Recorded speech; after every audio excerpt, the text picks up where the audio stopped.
morning, everyone. Hope everyone had a great new year. This is actually our first show of the year.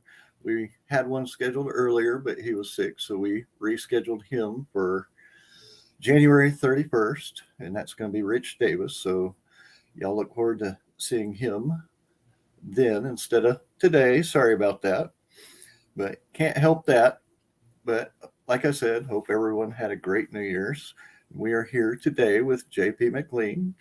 We've had her on the show before, but we always have something new for everybody. Great to be back.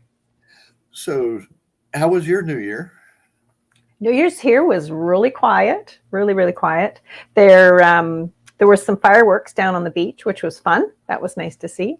And then lots of fireworks come midnight. Those first fireworks were about 9:00, and I think that's because a lot of people here have family back east, so they listen to and watch the New York activities. Times Square. Well, I was at a convention, and of course they did do a little bit of fireworks. It was right next to an airport, so that kind of had me a little bit concerned. But normally where I'm at, which is pretty much I'm going to have to say it is definitely redneck country where I live, and usually fireworks are going till 3 or 4 in the morning here. My mom and dad have a tradition where they live in the country in Ontario. They actually take pans outside and wooden spoons, and they bang them at midnight. And all the neighbors are doing it too. You can hear them all banging their spoons on their pots. Kind of quaint. Well, with what you said, fireworks on the beach, I bet the reflection was gorgeous. Oh, it's really pretty. Yeah, it's really nice. Yeah, I like your new intro photos, by the way. Very nice. You. Yeah. It's nice to shake it up a little bit and get something different on there. I do have this intro. I'm still working on it. I plan on doing a little bit more with it. I think the first part is a little bit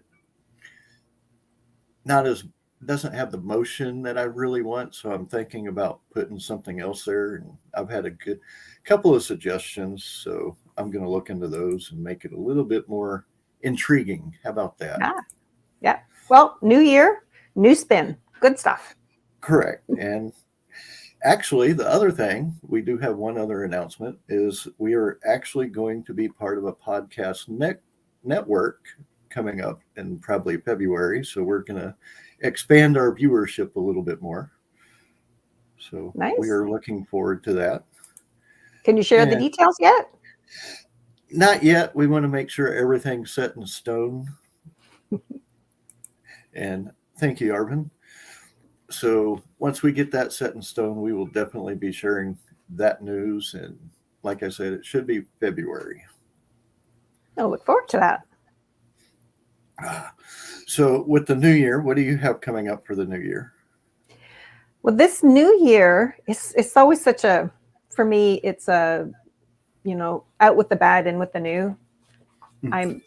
It's a fresh start, and I've been working on the new book in the Dark Dream series, the next one coming up. The last one came out on November the 1st, and I'm still settling into the new one. You know how when you're writing a book, you finish it, you've spent so much time working on it and in it, and then by the time it comes out, you're usually into the next book. So I feel like this is a fresh start with the new book. It was giving me a bit of attitude at the end of last year, and I'm shaping it up in this year, shaking it up to saying, okay, you're gonna heal. We're gonna get this done. So that's what I'm doing. I'm just concentrating on that this year. I did give up some of my volunteer work this past year because I'd done it for quite a while, and I found that I wasn't getting enough of my writing done. So I moved on from that volunteer role, which was a lot of fun, and I worked with some great people. It's just managing our local community hall here that is also a fitness center, and it's got a lounge and a commercial kitchen. So they do church lunches and charity events, fundraising events, and then also socials for the community. So this year is full on concentrating on writing. instead of the book beating you up, you're going to beat the book up. I am going to beat that book up. I am. It's like, oh, come on. It's interesting because I didn't have this issue with the first series I wrote. The first series was just pure joy all the time. This one is like the characters are edgy and they're not easy people. They're much more difficult. So I am finding this series more of a challenge to write, but I think it shows too in the story is more intricate and more nuanced, I think, because of that. Well, I hope. Well, it's quite interesting because after I started the podcast, I found that I was getting less and less time to write. So it makes it a lot difficult when you do have a lot of different things going on. It's like you're concentrating on your primary focus, which was writing for me. Now it's the podcast. So it's like, okay, how do I get that leveled? And I still haven't figured that one out yet. Oh, it's balance is still, and then get your health in there too. Like that for me is also, you can't just sit on your butt all day. You actually do have to move around a little bit and get some exercise, and fitting that in with everything else. Like I can't imagine if I had kids, and so many writers do have kids and jobs and everything else. And I don't know how they do it. I'm so amazed that they can pull that off. Thank God mine's 28. Of course, I could be. No, he was even year. This is an odd year. Yeah, he's 28. He'll be 29 this year. Wow. Now I got to think. Yeah, because he was born in 94. Wow. Time just flies. Woo! Yeah, I even have a 4-year-old grandson now. It's like, wow. Wow. Did you get to spend some time with your grandson over the holidays? Yes. Oh, nice. Actually, the day after Christmas, they came over. Very nice. But it's like I said, it's just so hard keeping track of everything. So I know you do a lot of the supernatural books, or supernatural urban, kind of a mixed in there. Yep. Well, some people call it urban fantasy. The first series was more urban fantasy. This new one is more supernatural, I think. But anyway, there's such a blend. It's got to be a fine line there too. Yeah, and I'm not even sure. And I write in the genre, so I'm not sure where it falls. And paranormal and magical realism all come into it as well. And trying to explain that to people is sometimes challenging when the genres blend so much around the edges. So with all this coming up, are you hoping to have the book out this year? Is that your goal, or? Yeah, my goal is for sure. I try to finish one book a year, which is really all I can pull off. Again, how people do more than one is beyond me, but I'm a slow writer, so it takes me a while. If I get 1,000 words a day, that's about as much as I can do. And then of course, the editing process and all that takes such a long time. But yeah, one book this year, hopefully sometime, but I haven't narrowed it down yet. As I said, it's given me some attitude, so it'll come out when it's ready. Those darn ghosts. They're haunting you. Oh my goodness. Yes. And there's a big court scene too. And I've been so very blessed to find, through some friends, to find in Canada, they're called Crown Counsel or Crown Prosecutor. And she's retired now, but she's been giving me just a tremendous boost in all things to do with criminal court trials in Vancouver, where this case is set. So, I've asked her things like, are there windows in the courtroom? Because I've never been in a criminal courtroom. And are the floors carpeted? What's it smell like? Who manages the prisoners? Turns out they're sheriffs. Where do they sit in the room? Where do each party sit in the room? and how does the proceeding work? And not that I plan to get into a tremendous amount of detail, because this isn't a legal story at all. It's just part of the plot in the center of the story. But it's fascinating, and I'm so lucky to have somebody with that inside knowledge that's so willing to share it. So very big bonus. I never would have thought about the smell of the courtroom. Mm-hmm. But that can have an effect on different things as well, because I think your senses can affect different attitudes that can come out of people. Yeah, scent is a really powerful sense in that it brings memories. Mm-hmm. Like the scent of things. You smell grass, that brings memories. As you smell a campfire, it's a memory. So it's one of those triggering senses that's a really good device to use when you're writing. I find anyway, scent. Yeah, like I said, it's just something that I wouldn't have thought of. Even for a fantasy book, you do have to put in the smells and stuff like that. Mm-hmm. Oh yeah, because it could trigger how different things react or act to. Yeah. Yeah. So And even, knowing that there's a carpet on the floor in the hall and in the courtroom. So, if you've got high heels on, you're not going to be going clickety clack, clickety clack down the hallway, Mm-hmm. soft bump at the most. But little things like that, I don't know. I like putting the details in that make the book more real. I can definitely go with that. I had to do that with my Western, actually. Ah, is it a modern Western? No, it was past 1880s.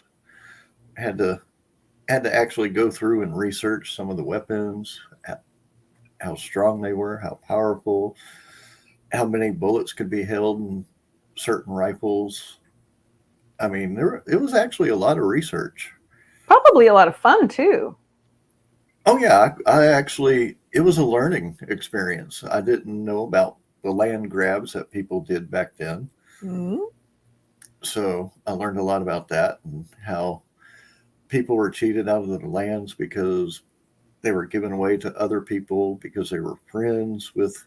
I mean, there was a lot of, let's just say, criminal activity on the political front in the small towns. And were you able to use that in the story? Yes. Oh, yes. That's always fun. So, I mean, learned quite a bit. So, with the new book that you're working on,